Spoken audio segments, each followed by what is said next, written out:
Welcome back to Coloring Through the Bible. My name is Keegan Harkins, and today we've colored our way to Exodus chapter 5.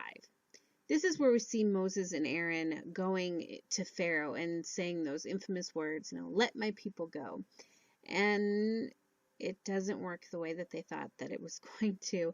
Instead of Pharaoh saying, sure, by all means go, he actually increases their work, makes it even more difficult for them, and makes their lives more bitter and harder.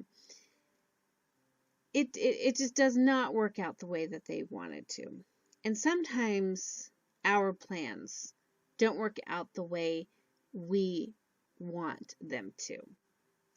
And those are the times that we need to hold on to God's promises even more tightly. I mean, Moses could have said, well, we tried, and gone back to tending sheep for his father-in-law.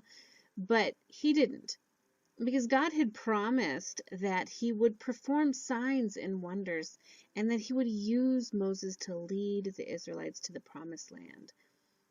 See, this chapter is the beginning of a long history of patient diligence for Moses. I mean, Moses was just beginning to understand that momentary failure doesn't mean that God has abandoned us, or even that we're not exactly where we're supposed to be. Sometimes these are opportunities for us to grow closer to the Lord and increase our faith, and they're opportunities for us to see just how powerful our God is. Sometimes we can be like the Israelites in Exodus chapter 5. I mean, even Moses, he was just beginning to fully understand that he had everything in control, even our failures. And we read in Exodus chapter 5, verse 22, how Moses accused God of bringing trouble to his people. That was his reaction, his first reaction to being rejected by Pharaoh. And having them be able to forced to make bricks without straw. His first reaction was, God, you brought trouble onto our people. And I think that if we're honest, I mean, a lot of times I think that's our gut reaction when things don't work out or we face troubled times. Somehow we've been disillusioned that failure means abandonment or incapability on God's part. But in reality, that trouble that Moses and the Israelites face enabled God's power to be displayed for the whole world to see, and it laid the groundwork for the strengthening of the Hebrews' faith in God. And a lot of times the same is true of our troubles as well. When we face failures and setbacks, it's safer to retreat. I'll be honest. Sometimes when I go out on that limb and the limb cracks and breaks, it's very tempting to say, I'm never going to do that again. I'm never going to put myself out there again. But just because we fail doesn't mean that's the final word. And often we see failure as God telling us that we're on the wrong path. And sometimes that's true. But what if failure is part of his plan? A couple of weeks ago, my family and I went on a camping trip to Yellowstone National Forest. And a few years ago, there was this horrible fire that had destroyed large portions of the forest. And it felt like such a painful end to me because there was such complete devastation that honestly, we hadn't gone to Yellowstone in 16 years because I thought that it was destroyed. It wasn't going to be as beautiful as it was the last time we had been through there, and it was over. It was never going to be what it once was. And it was a devastating fire. I mean, the fire, when we have fire in our life, it destroys, it scars. But it can also bring about something beautiful. So when we went to Yellowstone, I was expecting to just see all of this barrenness, maybe a little bit of growth. But I mean, in the years since that first big fire that just really kind of broke my heart, there have been lots of other fires.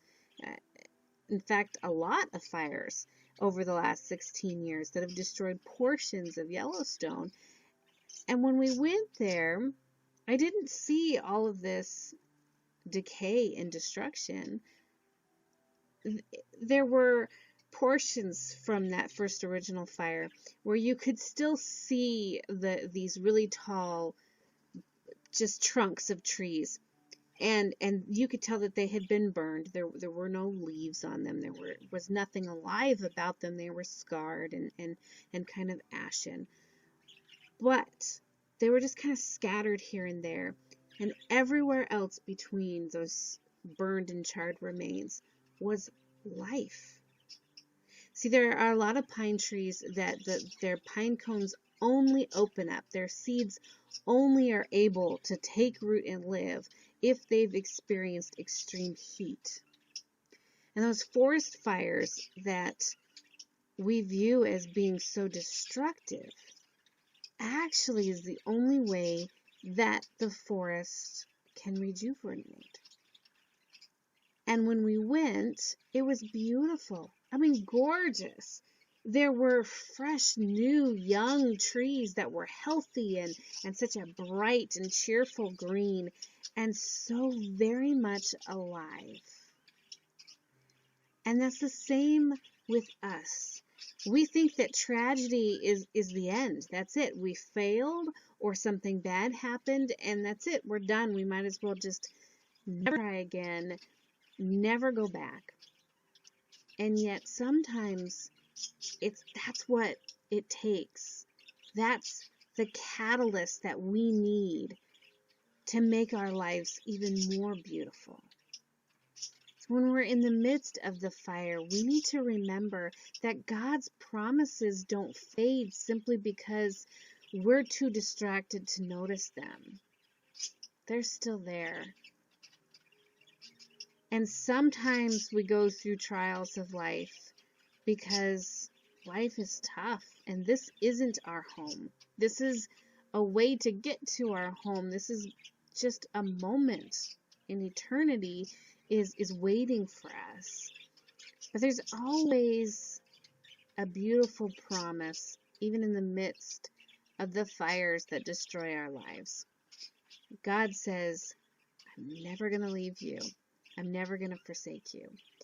And everything, even the ashes of what's left after we completely screw up our lives, even those charred remains, God can use that to make something so much more beautiful.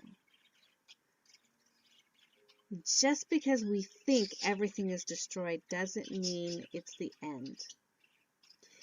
If we're still breathing, there's still a chance. If we're still alive, God's not done with us yet. So let's ask for guidance and strength to persevere when we stumble, when we find ourselves in the middle of that forest fire of our lives, and hold on to God's promise until we get to our promised land. I hope you've been encouraged today. Have a truly, truly blessed day, and I will see you tomorrow.